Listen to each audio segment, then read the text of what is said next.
अस्सलाम वालेकुम, welcome back to my YouTube channel. आज का जो हमारा ये ट्यूटोरियल है, इसके अंदर जो हम टॉपिक करने जा रहे हैं वो है टू डायमेंशनल अरे इन सी प्लस प्लस।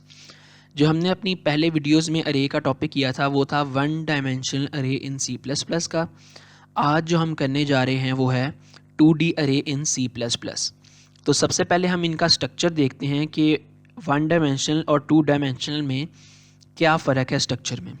सबसे पहले आप देखें कि ये 1D अरे है, जिसके अंदर हमने ये अरे के कुछ वैल्यूज़ पढ़ी हैं, ठीक है। और इसको हम किस तरह हम अपनी वैल्यूज़ इसमें से गेट करते थे, हम करते थे इंडेक्सिंग के थ्रू गेट। जैसे कि हमने अरे के अंदर इंडेक्स कहा 2, तो आपके सेकंड इंडेक्स पे कौन सी वैल्यू पड़ी है, 0, 1 और 2, 11 वैल्यू पड़ी है। अगर हम इसी तरह कहते कि हमारा अरे का फिफ्थ इंडेक्स चाहिए, तो हम क्या करते हैं 0, 1, 2, 3, 4, 5, हमें 890 जो है वो वैल्यू यहाँ पे गेट होती। इसी तरह जो हमारी 2D अरे है, 2D अरे is a form of matrix. Matrix की फॉर्म की ये अरे होती है। इसके अंदर क्या होता है कि जिस तरह आपकी ये 1D अरे थी, ये 1D अरे थी, ये एक रो है पूरी की पूरी, ठीक है। इसी तरह आपके पास नीचे और रोज़ बनती जाती हैं, ठीक है।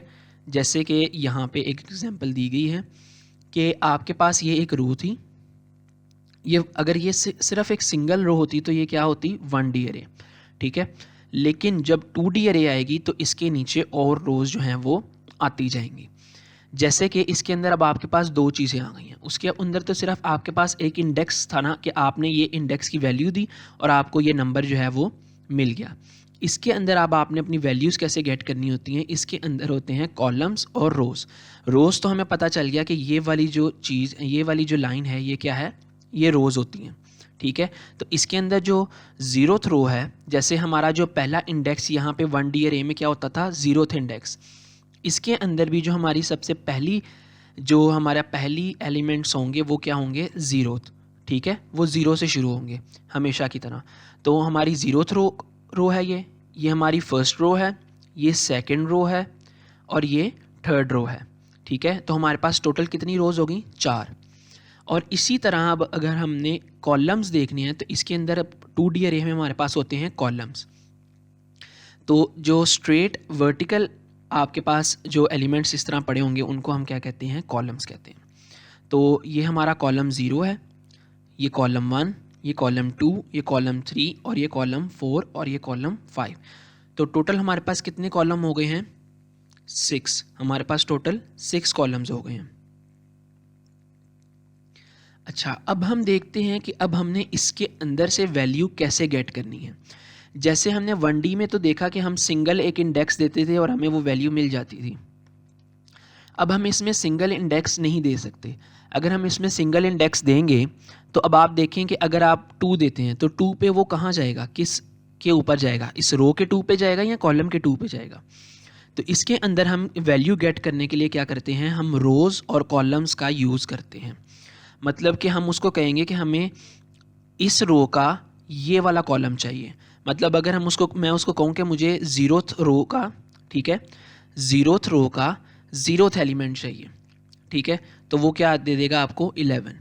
अगर मैं उसको कहूँ मुझे ज़ीरोथ रो का सेकंड एलिमेंट चाहिए, तो वो क्या करेगा, वो रो 0 में जाएगा और आपको सेकंड एलिमेंट आपका क्या है, आपका कॉलम कौन सा है अब आपके पास, 2, तो आपके पास 13 वैल्यू जो है वो रिटर्न होगी, ठीक है। पहले वो क्या करेगा, आप उसको एक रो देंगे, वो उस रो में जाएगा। जैसे अब मैं कहता हूँ कि मुझे फर्स्ट रो का एलिमेंट एक चाहिए, तो वो फर्स्ट रो में आ गया। अब उसने ये चीज़ सेलेक्ट कर ली। अब आप उसको बताएंगे आपको कौन सा कॉलम चाहिए इसमें से। तो आपको अगर आप कहें मुझे फिफ्थ कॉलम चाहिए, तो अब आप रो फर्स्ट में आया वो, उसने फिफ्थ कॉलम में जाके ही आपको 123 जो वैल्यू थी वो रिटर्न कर दी, ठीक है। अब हम इसकी कुछ एग्जाम्पल देखते हैं। जैसे कि उसने यहाँ पे कहा है कि अरे के अंदर अब आपने एक इंडेक्स नहीं देने, अब आपने 2 इंडेक्स देने हैं। एक रो का इंडेक्स होगा और एक क्या होगा, कॉलम का इंडेक्स होगा। रो का इंडेक्स कैसे, कि अगर आप उसको कहें कि अरे का 2 सेकंड रो मुझे चाहिए, तो वो आएगा अरे की सेकंड रो को सिलेक्ट कर लेगा। मतलब अब ये 432 से लेके 321 तक सारी जो रो है ये उसने सिलेक्ट कर ली है।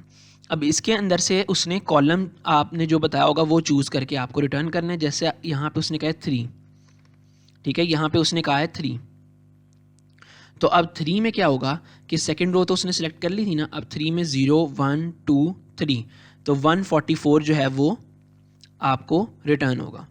इसी तरह अगर उसने कहा है कि अरे का 0th रो का 0th कॉलम, तो अब ये क्या है, अरे का 0th रो, उसने ये रो सेलेक्ट कर ली, अब उसने कॉलम देखा तो वो भी 0 था, तो 11 वैल्यू जो है वो आपको रिटर्न होगी। अगर यही एक और एग्जांपल अगर हम देखें कि वो कहता है कि अरे की थर्ड रो, तो 0 1 2 3 ये थर्ड रो आ गई। थर्ड रो में जाके आपने मुझे फिफ्थ एलिमेंट रिटर्न करना है, तो 0 1 2 3 4 5, तो ये हमारे पास जो हमारा एलिमेंट रिटर्न होगा वो क्या होगा, 1 2 4 2 3। ठीक है, तो ये एक स्ट्रक्चर है आपका एक 2D अरे का। इस 2D अरे को हम कहेंगे कि ये हमारे पास 3/5 की 2D अरे है।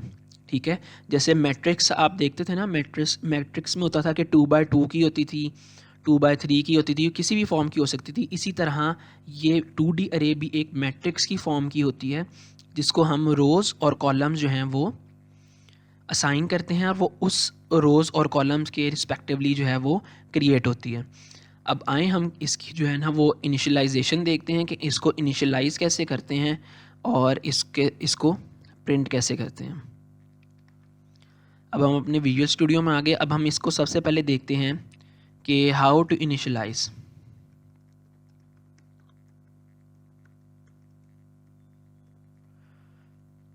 टू डी अरे, तो सबसे पहले अगर हम देखें कि हम अपनी 1D अरे कैसे इनिशियलाइज करते थे, 1D अरे के अंदर सबसे पहले हम उसकी डाटा टाइप देते थे।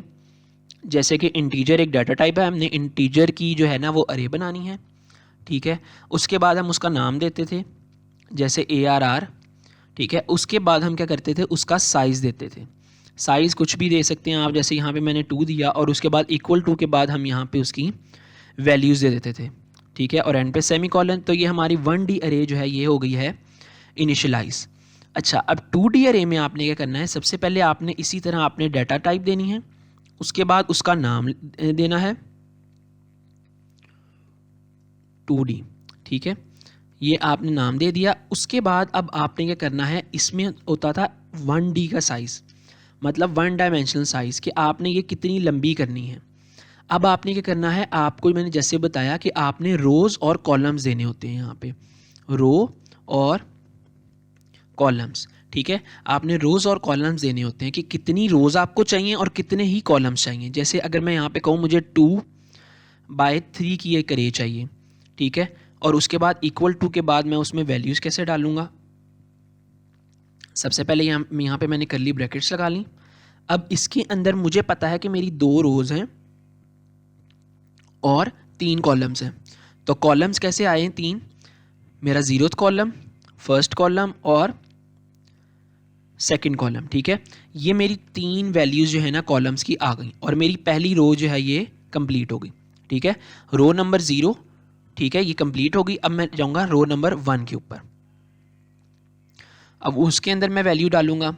सबसे पहले मैं कहता हूँ 4 5 और 6। अब आप देख सकते हैं कि अब ये आपकी आ गई 0th रो। ठीक है, और ये आपका आ गया फर्स्ट रो, मतलब 1 और 2 रोज़ हो गई आपके पास, ये जिस तरह आपने यहाँ पे दिया, और 3 आपके पास कॉलम्स हो गए, 1 2 3। लेकिन कॉलम्स के नंबर क्या होंगे, 0th कॉलम, फर्स्ट कॉलम और सेकंड कॉलम, और टोटल कॉलम्स आपके पास कितने आ गए, 3 कॉलम्स। तो ये अब आपकी 2D अरे जो है ये बन गई है, कितनी बाय कितने की, 2 रोज़ और 3 कॉलम्स की। ठीक है, अब हम इसको एक दफ़ा प्रिंट करवा के देखते हैं कि इसको प्रिंट करने का क्या तरीका होता है। सबसे पहले यहाँ पे हम एक लूप लगाएंगे, for integer i is equal to 0, i is less than 2 और i प्लस प्लस। ठीक है, क्योंकि हमने कितनी रोज़ पे जाना है, 2 रोज़ पे जाना है। ठीक है, ये हमने एक रो और ये हमारी दूसरी रो। ठीक है, अब इसके अंदर एक और लूप लगेगा, जिसको हम कहेंगे integer j is equal to 0, j is less than 3। अब हम कॉलम्स को कर रहे हैं, इसमें हमने क्या किया, इसमें हमने रोज़ को कैटर किया, और इस लूप के अंदर हम किसको कैटर कर रहे हैं, कॉलम्स को। हम कहेंगे j प्लस प्लस। ठीक है, और यहाँ पे हम आके कहेंगे सी आउट ARR 2D और उसके अंदर हमें कौन सी रो चाहिए, I और J, ठीक है। और यहाँ पे आके इस लूप के एंड होने के बाद हम यहाँ पे कहेंगे सी आउट एंडल के, अब आप लाइन जो है वो ब्रेक कर दो। अच्छा, अब इस लूप ये चलेगा कैसे, सबसे पहले हमारे पास आएगी I की वैल्यू 0, ठीक है। I की वैल्यू 0 आई और J की वैल्यू भी क्या आई, पहली दफ़ा में 0। तो अब I की वैल्यू 0 होगी और J की वैल्यू 0 होगी, तो हमारा कौन सा एलिमेंट प्रिंट होना चाहिए, हमारा 0th रो का 0th कॉलम प्रिंट होना चाहिए। 0th रो कौन सी है, ये वाली, और 0th कॉलम कौन सा है, यही वाला। तो हमारी 0 वैल्यू प्रिंट होगी। अब दूसरी दफ़ा, क्योंकि अब हम अंदर वाला लूप चल रहा है, ठीक है, बाहर वाले से I की वैल्यू आ गई, अब जब तक J3 नहीं हो जाता तब तक ये लूप अंदर वाला चलता रहेगा। तो अब नेक्स्ट इटरेशन में हमारी J की वैल्यू क्या होगी, 1। तो I की वैल्यू तो सेम रही, तो हम कहेंगे 0th रो का फर्स्ट कॉलम, तो अब हमारा क्या प्रिंट होगा, 1। उसके बाद हमारी J की वैल्यू होगी 2, I की वैल्यू सेम रही क्योंकि अभी लूप ब्रेक नहीं हुआ ये वाला, तो अब हमारी 0th रो का कौन सा कॉलम, 2 कॉलम, तो हमारी ये 2 वैल्यू जो है वो प्रिंट हो जाएगी। अब J3 होगा, ये लूप ब्रेक होगा और अब ये एंडल करेगा, ठीक है, लाइन ब्रेक करेगा और ऊपर जाएगा जब, तो अब हमारा I प्लस प्लस होके क्या होगा, 1, ठीक है, I 1 हो गया। अब J दोबारा से 0 है इस लूप का, ठीक है। अब I क्या है यहाँ पे 1 और J क्या है 0, तो हमारा क्या प्रिंट होगा, फर्स्ट रो, ये आ गई फर्स्ट रो, ठीक है, और इसका 0th कॉलम कौन सा है, 4। इसी तरह I दोबारा 1 होगा और J क्या होगा, 1, तो 1 1 पे क्या आ रहा है हमारे पास, फर्स्ट रो का फर्स्ट कॉलम 5, फिर J2 होगा तो हमारे पास फर्स्ट रो का सेकंड कॉलम क्या आएगा, 6, ठीक है। और फिर ये लूप ब्रेक होगा, ये हैंडल करेगा और यहाँ पे जाके I क्या हो जाएगा, 2 हो जाएगा, तो ये लूप भी ब्रेक कर जाएगा। तो हमारी अरे इस तरह जो है वो प्रिंट हो जाएगी। हमने इस तरह करके जो है ना अपने जो एलिमेंट्स हैं उनको गेट करना है, ठीक है। अब हम इसको रन करके देखते हैं और देखते हैं हमारा आंसर ठीक आता है कि नहीं। मैंने इसको रन किया, अब आप देख सकते हैं कि आंसर बिल्कुल एक्यूरेट आ रहा है। क्या आ रहा है, 1 0 1 2 और 4 5 6, ठीक है। हमने आज इस लेक्चर में किया कि हाउ टू इनिशियलाइज 2D अरे, व्हाट आर 2D अरेज और हाउ टू प्रिंट देम, कि उनको हमने उनके एलिमेंट्स को गेट कैसे करना है, ठीक है। अब हम नेक्स्ट ट्यूटोरियल में ये करेंगे कि आपने यूज़र से इनपुट कैसे लेनी है 2D अरे में, और उसके बाद हम उसके प्रैक्टिस क्वेश्चंस करेंगे 2D अरे के। तो thank you for watching this video, और अगर आपका कोई सवाल हो तो आप कमेंट सेक्शन में हमसे पूछ सकते हैं। Thank you.